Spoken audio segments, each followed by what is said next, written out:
Seorang pria Parubaya pencari rumput untuk makanan hewan ternak di Lubuk Linggau ditemukan tewas di saluran irigasi. Belum diketahui penyebab tewasnya korban.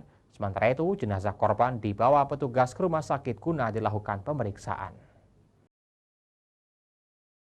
Warga Kelurahan Eka Marga, Kecamatan Lubuk Linggau Selatan dikejutkan dengan penemuan sesosok mayat pria Parubaya tewas mengapung di saluran kolam air sungai irigasi. Selanjutnya jenazah korban dievakuasi oleh pihak kepolisian untuk dibawa ke Rumah Sakit Siti Aisyah guna menjalani pemeriksaan lebih lanjut. Dalam pemeriksaan di rumah sakit terlihat kondisi jenazah korban sudah membusuk, mengeluarkan bau tak sedap karena sudah terlalu lama terendam di dalam air. Korban diketahui bernama Abu Jari, 87 tahun, warga desa Sidoharjo, Kecamatan Tugumulyo, Kabupaten Musirawas. Diketahui korban sempat pamit dari rumah kepada anaknya dan istrinya untuk keluar mencari rumput pakan ternak kambing. Yang ngasih tahu itu kurang jelas, ibu nelpon aja. Iya. Ibu nelpon ke tempat adik terus datang ngabari. Ngabari.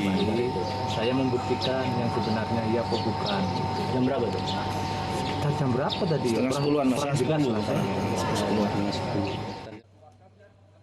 Belum diketahui secara pasti penyebab kematian korban. Pihak kepolisian Satreskrim Polres Lubuk Linggau masih melakukan penyelidikan. Sementara sepeda motor milik korban hilang belum ditemukan saat di TKP.